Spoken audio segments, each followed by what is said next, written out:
Hi friends, welcome back to my YouTube channel. ಇವತ್ತು ನಾನು ತುಂಬ ಜನ ನನಗೆ ಕಮೆಂಟ್ಸ್ ಮಾಡಿ ಮೆಸೇಜ್ ಮಾಡಿ ಕೇಳ್ತಾಯಿದ್ರು C T expected cut off ಹೇಳಿ ಸರ್ ಅಂತ. ಅದಕ್ಕೆ ಎಕ್ಸ್ಪೆಕ್ಟೆಡ್ ಕಟ್ ಆಫ್ ಹೇಳೋಣ ಅಂತ ಬಂದೆ. ಅದಕ್ಕೂ ಮುಂಚೆ ಇನ್ನೂ ಯಾರ್ಯಾರೆಲ್ಲ ನಮ್ಮ ಚಾನಲ್ ಸಬ್ಸ್ಕ್ರೈಬ್ ಮಾಡಿಲ್ಲ, ಸಬ್ಸ್ಕ್ರೈಬ್ ಮಾಡಿ ಮತ್ತು ಬೆಲ್ಲೈಕಾನ್ ಮೇಲೆ ಪ್ರೆಸ್ ಮಾಡಿ.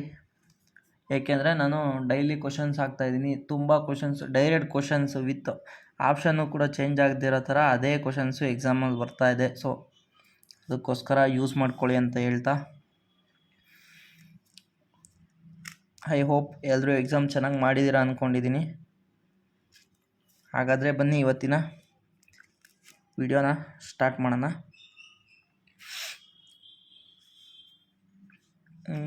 ಜಿ ಎಮ್ಮಲ್ಲಿ ಮೆನ್ಸು ಯಾರ್ಯಾರೆಲ್ಲ 120 ಎಬೋವ್ ಮಾಡಿದ್ದೀರಾ ನೀವು ಆರಾಮಾಗಿ ಸೆಲೆಕ್ಟ್ ಆಗ್ತೀರಾ. ನೀವು ಹೇಳ್ಬೋದು ಪೇಪರು ಈಸಿ ಬಂದಿತ್ತಂತ. ಈಸಿ ಬಂದರೂ ಅಷ್ಟೇ, ಟಫ್ ಬಂದರೂ ಅಷ್ಟೇ, ನಾವು ಏನು ಓದಿರ್ತೀವಿ ಅಷ್ಟೇ. ಆ್ಯಕ್ಚುಲಿ ಟಫ್ ಬಂದರೆ ಸ್ವಲ್ಪ ಇನ್ನು ಅಪ್ಲೈ ಬಂದ್ರೇ ಕಟ್ ಆಫ್ ಕಮ್ಮಿ ಆಗುತ್ತೆ. ಸೊ ಜಿ ಎಮ್ ಯಾರ್ಯಾರೆಲ್ಲ 120 ಮಾಡಿದ್ದೀರಾ ನೀವು ಆರಾಮಾಗಿ ಆಗ್ತೀರಾ. ಇನ್ನು ವುಮೆನ್ಸಲ್ಲಿ ಯಾರ್ಯಾರೆಲ್ಲ 115 ಮೇಲೆ ಇದ್ದೀರಾ ನೀವು ಜಿ ಎಮಲ್ಲಿ ಅಪಾಯಿಂಟ್ ಆಗ್ತೀರಾ. ಯಾಕೆಂದರೆ ಪೋಸ್ಟ್ ತುಂಬ ಇದೆ ಮತ್ತು ಅಪ್ಲಿಕೇಶನ್ ಹಾಕಿದ್ದು ಬಂದು 1,60,000. ಬಟ್ ಎಕ್ಸಾಮ್ ಬರೆದಿದ್ದು 99,000. ಅಲ್ಲೇ ಒಂದು 40% ಅಲ್ಲೇ ಫಿಲ್ಟ್ರ್ ಆದರು. ಮತ್ತು ಎಚ್ ಕೆ ಕಂಪೇರ್ ಮಾಡಿದ್ರೆ ನಾನ್ ಎಚ್ ಕೆ ಕಾಂಪಿಟೇಷನ್ ಕಮ್ಮಿ ಇದೆ. ಎಕ್ಸಾಮ್ ಬರೆದಿರೋದು ತುಂಬ ಜನ ಆಬ್ಸೆಂಟ್ ಆಗಿದ್ದಾರೆ. ಸೊ ಅದಕ್ಕೋಸ್ಕರ ಕಟ್ ಆಫ್ ಕಮ್ಮಿ ಆಗುತ್ತೆ, ತಲೆ ಕೆಡಿಸ್ಕೋಬೇಡಿ. ಇನ್ನು 3A ಅಲ್ಲಿ ಯಾರ್ಯಾರೆಲ್ಲ 118ರಿಂದ 120 ಇದ್ದೀರಾ ನೀವು ಅಪಾಯಿಂಟ್ ಆಗ್ತೀರಿ. ಇನ್ನು ವುಮೆನ್ಸಲ್ಲಿ 112ರಿಂದ 115 ಈ ರೇಂಜಲ್ಲಿದ್ದರೆ ನೀವು 3A ಕ್ಯಾಟಗರಿ ಇದ್ದರೆ ಅಪಾಯಿಂಟ್ ಆಗ್ತೀರಾ. ಇನ್ನು 3B ಬಂದು 117ರಿಂದ 119 ಇದ್ದರೆ ನೀವು ಅಪಾಯಿಂಟ್ ಆಗ್ತೀರಾ. ವುಮೆನ್ಸಲ್ಲಿ 112ರಿಂದ 115. ನಾನು ಇದು ಪೋಲ್ ಕೊಟ್ಟಿದ್ದೆ, ಆ ಪೋಲ್ ಪ್ರಕಾರನೇ ನಾನು ಅದಕ್ಕೆ 2 ದಿನ ಟೈಮ್ ತೊಗೊಂಡೆ, ನೋಡೋಣ ಎಷ್ಟಾಗ್ಬೋದು ಕಟ್ ಆಫ್ ಅಂತ. ನಾನು 2 ದಿನ ಕ್ವಶನ್ ಪೇಪರೆಲ್ಲ ನಾನು ನೋಡಿ ಮತ್ತು ತುಂಬ ಜನ ಮಾರ್ಕ್ಸ್ನ ಕಮೆಂಟ್ ಮಾಡಿದರು. ಸೊ ಅದೆಲ್ಲ ನೋಡ್ಬಿಟ್ಟು ನಾನು ಹೇಳ್ತಾ ಇರೋದು, ನಾನೇನು ಸುಮ್ಮನೆ ಬಂದ್ಬಿಟ್ಟು ಡೈರೆಕ್ಟಾಗಿ ಹೇಳ್ತಾ ಇಲ್ಲ. ಇನ್ನು ಕ್ಯಾಟಗರಿ 1 ಯಾರ್ಯಾರಿದ್ದೀರಿ ನೀವು 116ರಿಂದ 118 ಈ ರೇಂಜಲ್ಲಿದ್ದರೆ ನೀವು ಸೆಲೆಕ್ಟ್ ಆಗ್ತೀರಿ. ಇನ್ನು ವುಮೆನ್ಸಲ್ಲಿ ಯಾರ್ಯಾರೆಲ್ಲ 120 113 ಇದ್ದೀರಿ ನೀವು ಅಪಾಯಿಂಟ್ ಆಗ್ತೀರಾ. ಡೋಂಟ್ ವರಿ, ನಿಮ್ಮ ಲೈಫಲ್ಲೂ ಒಳ್ಳೆಯ ದಿನ ಬಂದೇ ಬರುತ್ತೆ. ಸೊ ಇಷ್ಟು ದಿನವೇ ವೆಯ್ಟ್ ಮಾಡಿದ್ರಂತೆ, ಇನ್ನೊಂದು ಸ್ವಲ್ಪ ದಿನ ಏನಾಗಲ್ಲ.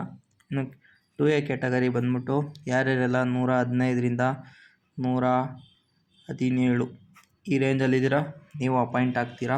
ಇನ್ನು ವುಮೆನ್ಸಲ್ಲಿ ಯಾರ್ಯಾರೆಲ್ಲ 108 to 110 ಈ ರೇಂಜಲ್ಲಿದ್ದರೆ ಪಕ್ಕಾ ಅಪಾಯಿಂಟ್ ಆಗ್ತೀರಾ.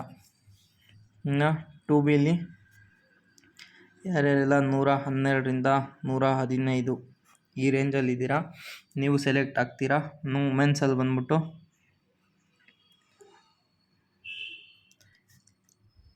106 to 108 ಯಾರಿದ್ದೀರಿ ನೀವು ಅಪಾಯಿಂಟ್ ಆಗ್ತೀರಿ.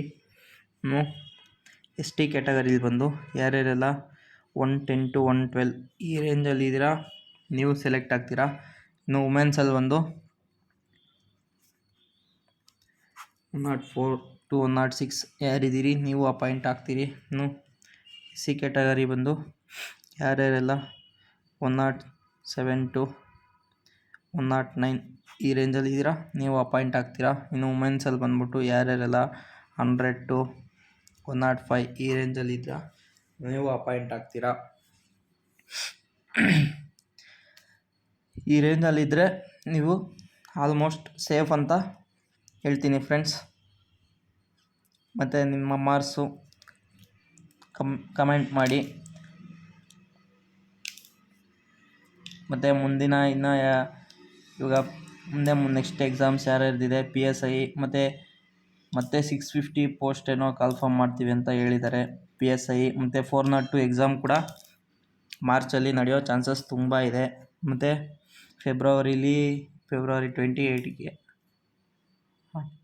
ಫೆಬ್ರವರಿ 25ಗೆ PC ಎಕ್ಸಾಮ್ಸ್ ಇದೆ. ಮತ್ತು ಇವಾಗ ಈ ಸಂಡೇ ಕೂಡ 28ಗೆ PC ಎಕ್ಸಾಮ್ಸ್ ಇದೆ. ಯಾರ್ಯಾರೆಲ್ಲ ಅಪ್ಲಿಕೇಶನ್ ಹಾಕಿದ್ದೀರಾ ಸೀರಿಯಸ್ ಆಗಿ ತೊಗೊಳ್ಳಿ.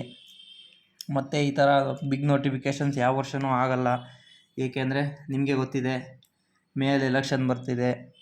ಸೊ ಈ ವರ್ಷ ಎಲೆಕ್ಷನ್ ಆದಮೇಲಂತೂ ಅಷ್ಟೇ ಮುಗೀತು. ಈ ವರ್ಷ ಇನ್ಯಾವುದು ಕಾಲ್ಫಾರ್ಮ್ ಆಗೋ ಚಾನ್ಸಸ್ ತುಂಬ ಕಮ್ಮಿ. ನೆಕ್ಸ್ಟು 2025. ಸೊ ಯಾರ್ಯಾರ್ದೆಲ್ಲ ಎಕ್ಸಾಮ್ಸ್ ಇದೆ ಸೀರಿಯಸ್ ಆಗಿ ತೊಗೊಳ್ಳಿ, ನೆಗ್ಲೆಕ್ಟ್ ಮಾಡೋಕ್ಕೆ ಹೋಗ್ಬೇಡಿ. ಓಕೆ ಫ್ರೆಂಡ್ಸ್, ಮತ್ತು ನಾನು 545 PSI ಕಟ್ ಆಫ್ ಕೂಡ ಒಂದು ಅನಾಲಿಸಿಸ್ ಮಾಡಿದ್ದೀನಿ. ಬಟ್ ಫೈನಲ್ ಕೀ ಆನ್ಸರ್ ಬಿಡಲಿ, ಆಮೇಲೆ ನೋಡೋಣ ಅಂತ ಸುಮ್ಮನೆ ಇದ್ದೀನಿ. ಯಾರ್ಯಾರಿಗೆಲ್ಲ ಆ cut off PSI cut off ಬೇಕು ಕಮೆಂಟ್ ಮಾಡಿ, ನಾನು ಖಂಡಿತ ಮಾಡಿಕೊಡ್ತೀನಿ. Thank you friends.